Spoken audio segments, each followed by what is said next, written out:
about sports!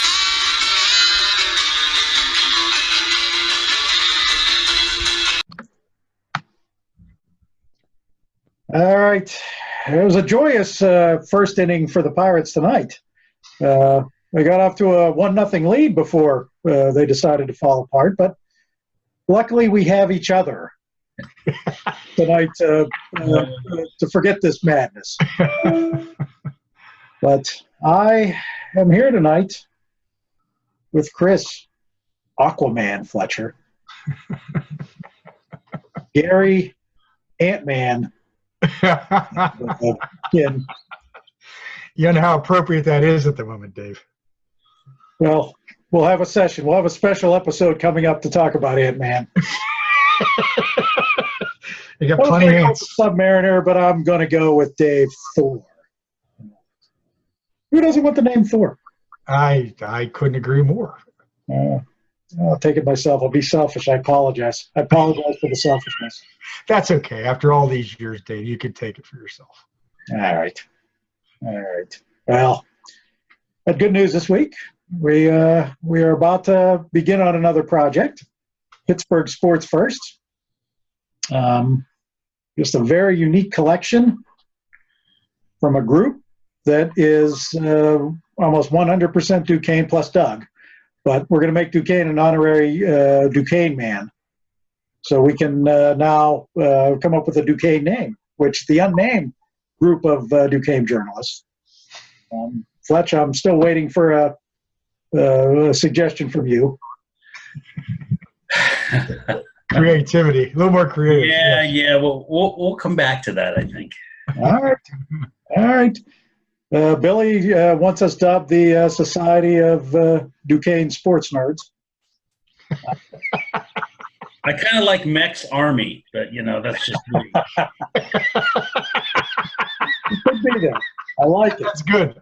Another sharpshooter among them. That would hit a chord with a lot of people, Chris. So should be an exciting book. A lot of neat subjects we're going to be looking at. And it'll be out in the shelves next fall. So we're gonna have a little fun putting this one together. I'm looking forward to a couple things I'm doing and finding out who truly is the birthplace of college basketball, Geneva College or Vanderbilt. That's going to be my goal. As I find out, every time somebody tops another, the other school comes up with an even earlier date. So should be interesting. Yeah. But Billy's call of Duquesne nerds, it strikes home our subject tonight. Because at Duquesne, rather than being on the fields of play, we were on the fields of our floor with dice. I don't know if you guys recognize this. I certainly do. This is the most prized possession I have in my man cave. It is the first. It was a 2-dice thing when you played the old Sports Illustrated baseball game. Mm-hmm. This was the second dice. And this is what started my obsession in 1970 or 71. I saw an ad in Sporting News for the Sports Illustrated all-time All-Star game. And I remember that, we lived kind of behind the road, so we had to go up to my Aunt Louisa's house to wait for the UPS man to deliver. And I remember I'd go up every day around the time he would deliver until finally that package came. And I'll tell you what, gentlemen, even though I was only 9 at the time, it opened up a whole new world. Now you understood these guys a little better. You understood who had power, who had gap power. While the pitching in that game wasn't as significant, as they only had control on a few numbers, but man, it seemed like the best one would always roll that 33, which was somehow the key number on there. But if you want to call me a sports nerd, it began that day, because after that I got bowl bound, the greatest college football teams of all time, which I managed the 1966 Michigan State Spartans by always running a draw with their quarterback, Jimmy Ray, because my cousin could never stop it. And the guy must have ran about 60 times every game for 300 or 400 yards. He could never stop it because there was never a tiring thing on there. So they could run as much as they want. We had golf. We had the decathlon. They put out a decathlon game, which was awesome. Yep. It turned into Status Pro after they sold to that. And of course, as I went into the 70s and I started to meet some of you guys, you introduced me to Strat-o-matic, which became an obsession.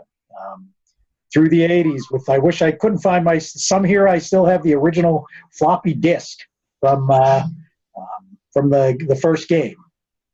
And that turned into an APA game, APBA, football. I never played baseball.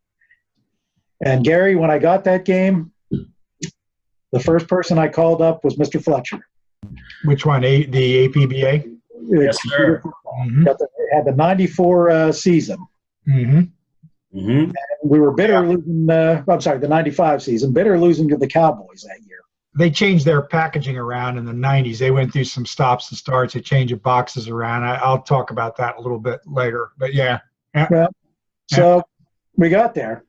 The ultimate in geekdom, Gary. Just be ready for this. Oh God, yeah, I don't dispute it. Do you want to tell, You have no idea what's coming, Gary. I'm probably the worst here of all of us in the geekdom of this. But. Well, not this day. Not this day, my friend. We had 2 headsets we put on. Oh, okay. Okay? Okay. Fletcher, you took the defense, if I'm not mistaken, and I had the offense. Okay. And my wife is in the other room just shaking her head every time she saw it as we had our headsets on talking to each other. And I think we ended up beating the Cowboys that afternoon 62-0. It was a big win thanks to Cordell Stewart, putting him in the slash position. Absolutely, because again, everything. There was no tiring, okay? Mm-hmm. And I really didn't give a shit about the reality. I just wanted to beat the Cowboys. Yeah, right. Any way we could. Right. But that could have been the greatest day of our lives, of our gaming lives, if I'm not mistaken. I think it was. That's pretty impressive, yeah. Yeah. Oh, man. I mean, there was, I don't know if you guys remember, Lance Hafner had a DOS series of games where I got to the point where it was easy to make. You could make them write off stats. It wasn't specifics, right, left, or whatever. And my first thing there was to make a whole CFL game. I believe I made the 71. I don't know where I got the stats, but damn it, I had the 71 CFL stats at one point and made a game there. And I mean, these things we've carried with us through lives. You, myself, and Billy at once, I think, had just about every season when it had the 3.5 discs. And somewhere, one of the 3 of us have that. I think it might be Billy, but one of us has that bag of discs that we can't use anymore with the game. It's 3 drawers over. I have it. I'd like one for a frame at one point if you think about it. I want to find a way to get the data off of those somehow. But yeah. Oh, it'd be. Yeah, we'll see. We'll call them up and see. But we'd go to some way. Come to mine. Billy would come over. I remember pissing off Billy by using a strategy that I laugh every time it's used today, because we'd be in a World Series and I'd have a bad starter available.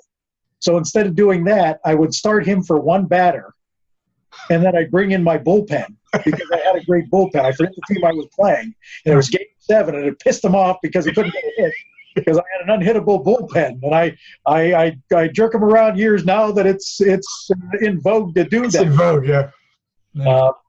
But I mean, these games, they made you understand the game better. They made you passionate.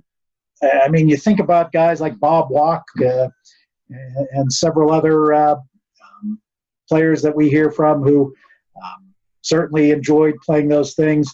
A connection. Every time a new season comes out, I put it on Facebook and just get the biggest kick out of the people that'll tell me the stories of their gaming as they grow up. I mean, I'm gaming today. I get the Strat game every year.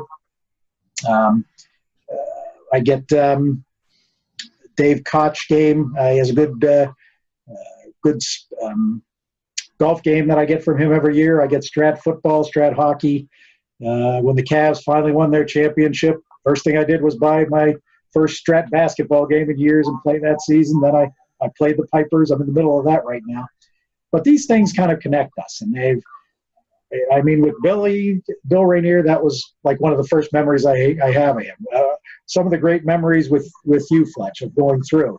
And now if we can put our tech heads somehow in gear, we can actually play this game from home. But I have yet to make the attempt yet. But, and you go into the video games, Fletch, I'm sure you'll talk more about it because you've gone through the John Madden more. But I remember playing the first John Madden with the little players that would take Devin Smith and I could score a touchdown on every time he would touch the ball. And I don't know if you guys remember the Atari video game, the first one. Sure. Little ball that you'd roll in. And there was one pass play that the defense could never call and beat. And I just remember scoring touchdowns in like 87 consecutive series against my cousin Tom. We could never figured out a way to stop it. But just thinking about that, I was glad when you brought that up, Gare, because just how much it's brought, how much we learned from the game early on, and even back then, just remember Jim Thorpe. I would do matchups in the decathlon, and Jim Thorpe and Bob Mathias would always be the ones at the end. Yep. Fletch, you gotta just that has to be your highlight moment. Gaming. Yeah.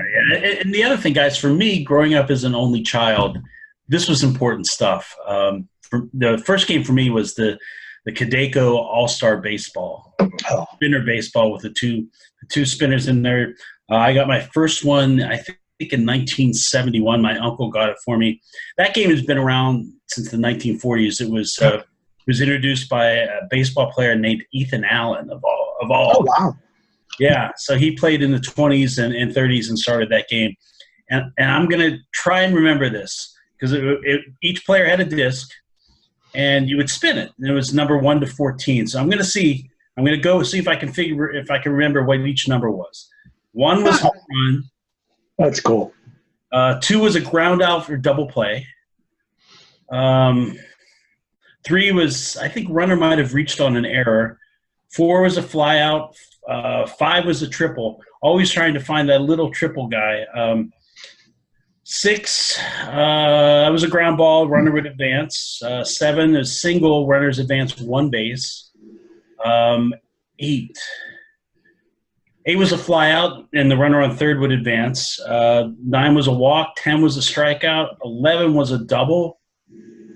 12 was also a ground out. 13 was a single, but you advanced 2 bases, and then 14 was a fly out, and the runners would hold. So that's pretty impressive. Oh, that is very impressive. That's 48 years ago, Fletch. You got a big mind. That's impressive. No bullshit.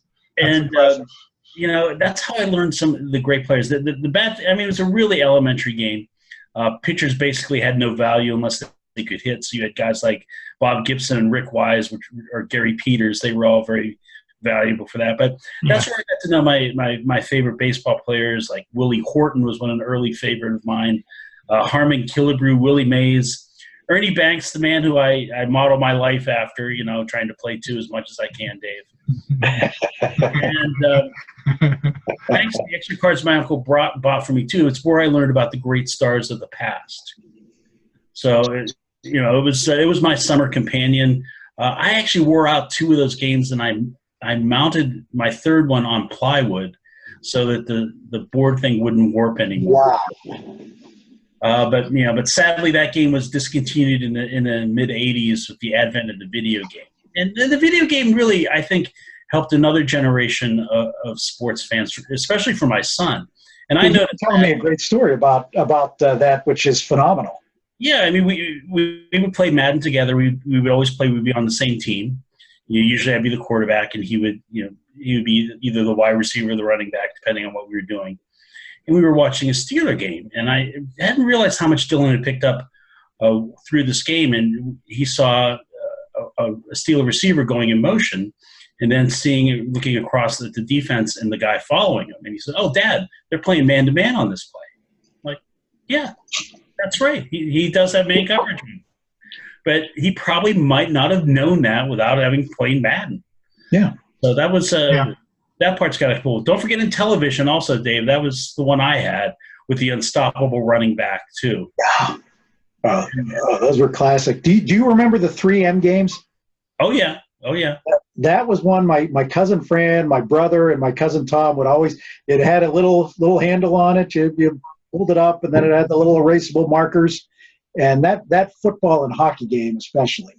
I mean, they didn't have players per se, but the strategy of it was pretty cool. And the other game I learned a lot from was photoelectric football, or the Hall of Fame game, where you would actually see how plays were charted out and what things were supposed to happen. So that was fun. But the one that really changed it all for me was when Strat became computerized. And we started a season, Dave. You and I would finish the season in 2 weeks. We'd be playing to 3 or 4 in the morning. I know I would call you and say, "How many games you knock out last night?" Okay, we had a list. It must have been about 40 or 45 seasons of World Series champions and runners-up.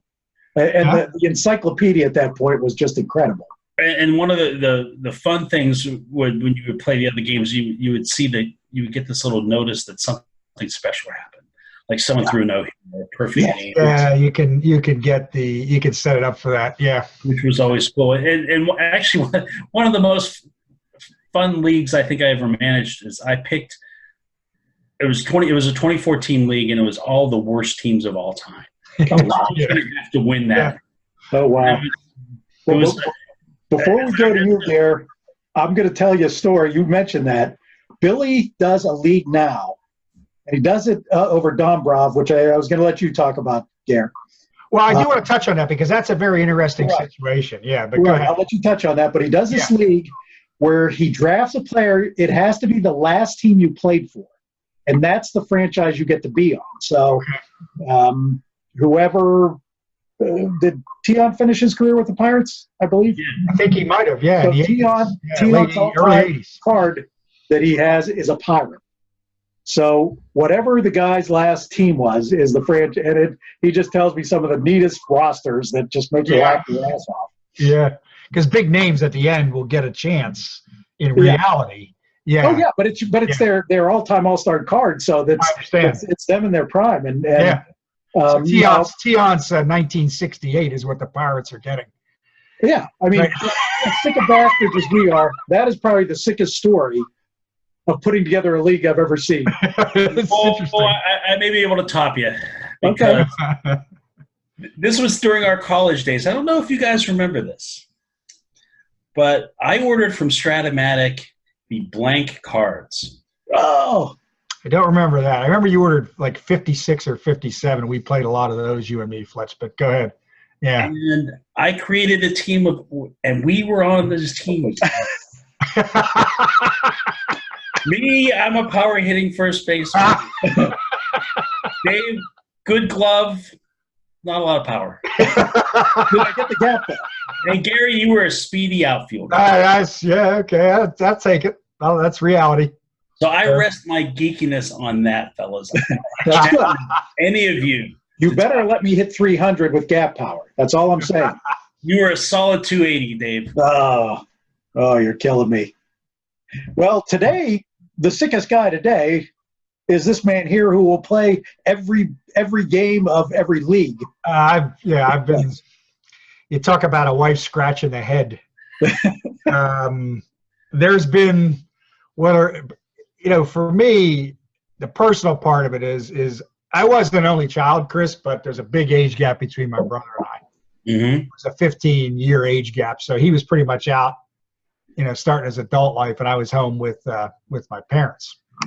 My dad was a big baseball guy, umpire, high-level college baseball, semi-pro baseball, so it was something we talked about every day, particularly baseball. But, for me, whenever I've gone through some up and down periods, whether it's now and I'm ancient or where I was 10 or 15, that was something that really kept me going. You know, I mean, it sounds kind of corny, but it would just take me out of like whatever aggravation I was having or difficult time I was having. I'd go and play that stuff for a couple hours or whatever, whether it was on the table or computer, and it would just kind of take me out of it. It was really a good boost. Still is, you know, and I've tried a lot of them. And I think, you know, my introduction goes back to, it starts with the Sports Illustrated games, Dave. You know, I was probably maybe 8, 9, 1970. I think it was called Pennant Race then, I think it was. Oh, Pennant Race, yeah. They had, Yep. They started, 70 or 71 was the first box with that. My dad actually got me that for Christmas because we you know, I was getting a little older. We'd watch the games on TV. Back then, you know, that many games on TV. So, and, you know, at least the Phillies and the Orioles at that time, they would never broadcast from the West Coast at all, which always fascinated me. You know, the West Coast itself and the baseball out there and the history of it. And the only way you'd get to learn these players was these games.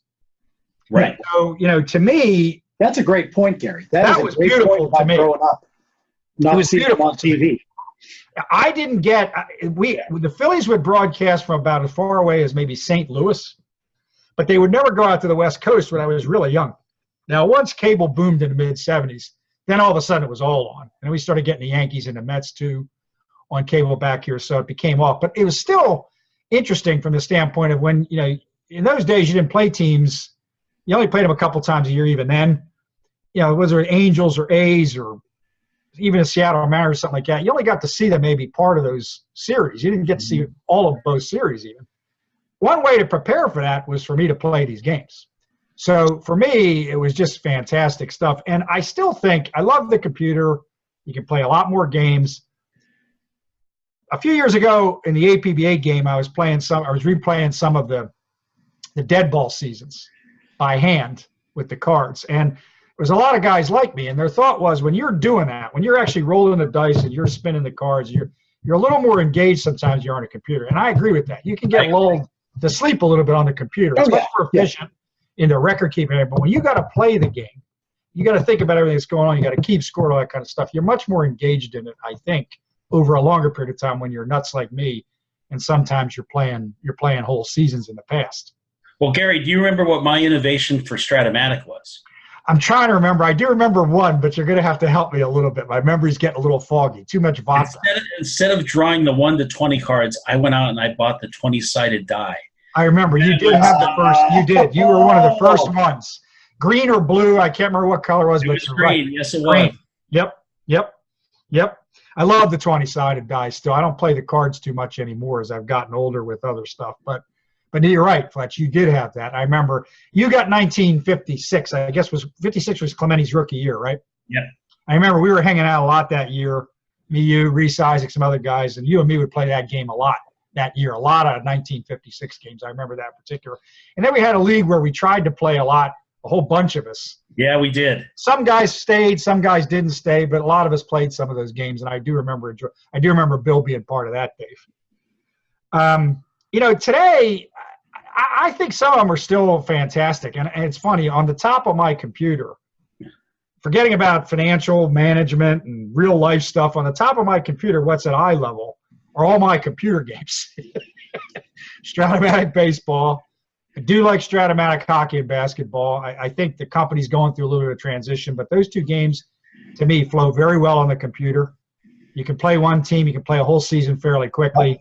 I'm laughing because I have mine sorted out by manufacturer and year from the top. Everything like, you know, things I need from Windows and recycle bin are all buried at the bottom. And now I surrender my geekiness to you fellas. But I mean, I think Strat-o-matic's still good. I am a little bit concerned. This isn't the forum for that, but I'm a little bit concerned about where the company's going. You know, I think that the websites get a little more cumbersome to work to me. It's a little harder to find some of the news. I think they're more interested in some of this fantasy stuff, this daily card stuff, it seems to me. I understand age groups are changing. I still think it'll teach you about the game. I understand that fantasy business is a big one, but I just hope they don't get too far from the game that they established, because their game still, to me, there's been some technical issues for me on a couple of the recent ones that I bought, particularly when you download them, takes a while for them to get going, and some of the things they promise aren't there. Like, the set pitching rotations and lineups, sometimes you got to really work around to get that. That tells me they're not focused as much on that. They're focused on some of the other stuff. I hope they don't lose what they built their reputation on. A lot of people like us still love these things and want to play those things. There's, the Dombrov one's a very interesting one because he managed to take that Sports Illustrated all-time All-Star game, and he took that game engine. And Dave, you turned me on to this recently. That's a very, very good game. I'm actually playing 1901 there, which I've replayed at 2 other game companies. That's how whacked I am. But I'm replaying it, and it plays really, really well. To take it off my plate, Fletch, he plays the Japanese leagues game by game every year, too. I've done that, too. Yes, I am that sick. I have done that. That is true. I've replayed, I think, 3 not every team in those, but I've replayed 3 Japanese league seasons, about a team in each division, Pacific and Central. I've done that. The bastard got me to buy one last year, and I've got to tell you, I played through the whole season as a Trinichi Dragon. And yet, I'm the one of us 3 who is not married.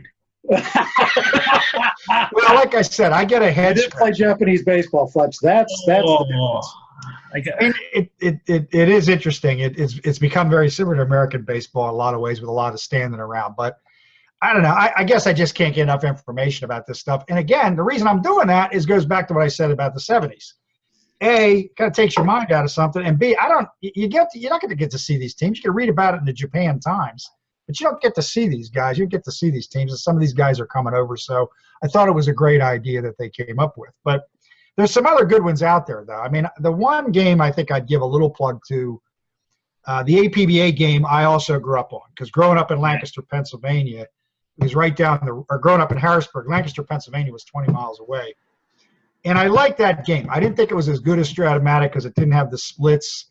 It didn't have some of the managerial stuff that you could do, but I thought it was a pretty good game statistically. One of the guys who was part of that company left, and I can't remember his name right now, but he went and formed a computer game with another guy up in northern New Jersey called NP3 Baseball. And the thing I liked about that one, this is where Dave's alluding to my sickness. I always was fascinated by the Pacific Coast League. That computer game has released 7 or 8 Pacific Coast Leagues. Yeah.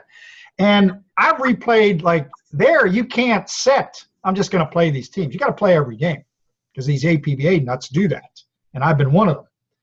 So I've replayed a bunch of those Pacific Coast League seasons going way back into the dead bar. And it's the APBA game that's actually a little better statistically, a little easier to play on the computer. Yeah, I thought that early on because APBA in the DOS form was not a very computer or very friendly game. It was not. And I'll tell you right now, the frustrating part for me now is I still would like to see that game company succeed. Their computer game is still not very easy and functionable versus the other games that we're referring to here. I mean, if you're going to put on a computer, you got to make it easy to use. Yeah. You don't want to have somebody doing a ton of work. And although APBA's had a little bit of resurgence since they moved to Atlanta, that computer game is not one that I play as much as I'd like to because it's just too cumbersome. It's just way too cumbersome. So. Right. But for me, I'm one of the biggest disappointments in my life is I had all those Sports Illustrated games you referred to. For some reason, maybe because I had so much fun playing college football too, Dave, and the pennant race, I have those too. The other ones, I've lost them. I don't know what happened. We've had some water damage in Harrisburg. I don't know what happened to them in my mother's house. I would do anything to be able to get my hands on those. And you fish around on eBay, and they're really not there that often. So, and it's really hard to find. I didn't lose my baseball cards, but I lost those. I'll keep a look because I was able to find a Status Pro game a few years ago I got for Billy for Christmas. Well, I will tell you guys, there's a guy in Las Vegas. His name is Brian. And again, I'm not sure you want to be giving plugs here, but I will tell you guys if you're interested. There's a guy in Las Vegas. His name is Brian Jonas. And I like the Status Pro hockey. I got that early. It flows easy. It's kind of like title bout boxing. Title bout boxing was a great Avalon Hill game. It flows easy with the deck. The Status Pro cards are actually, he has a right and exclusive to produce those. So I can share that with you guys. But for anybody who loves those Status Pro games, the cards are cheap. They come in PDF. I have every hockey season ever played, and not just the NHL. Things like the West Coast Hockey League, the National, the NHA. I've got all those cards on PDF. I haven't printed them all off, but He's very responsive. It's very cheap, and he actually revived those games, and not just hockey, basketball, football, and baseball. And he lives in Las Vegas. Well, we'll post that. If you get that, we'll post that on the site.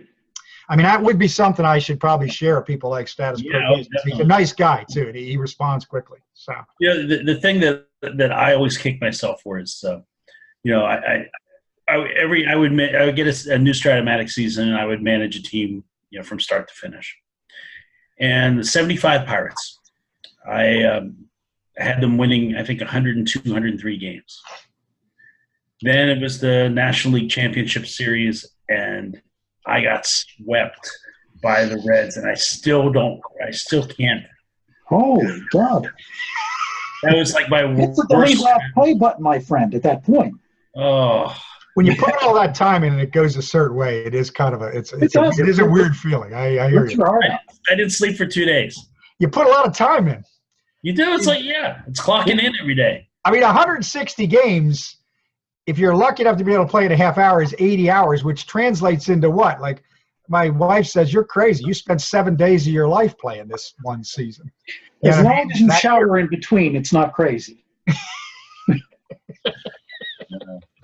But, I mean, you put a lot of time in to have it go south when you get that close. And none of the games were close. That was the worst part. There were 3 blowouts and just – See, mine was when I got swept by the 60 Yankees. I felt like less of a man at that point. That was – yeah. But let me throw this out as we're winding down. There was a game when I was a freshman or sophomore in college. It was a boxing game where you just keep flipping cards, and it was pretty damn accurate. It wasn't Title Bout, but wasn't Title Bout by Avalon Hill? No, I had Title Bout. I love that, and I like the original recreation of it. The new recreation is not accurate at all. It is not. Oh, by UK company, correct? But there was a boxing game in it. Oh my God! You'd have 2 guys, and you'd keep flipping cards and it just flowed so perfect. The cards would be instead of a dice. We'll have to look it up.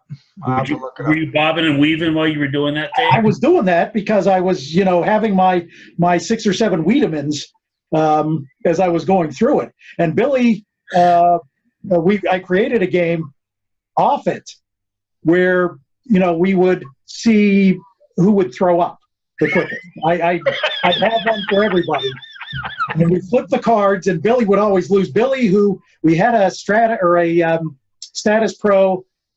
We did the all-time all-star thing our freshman year. We had a league, 50 games.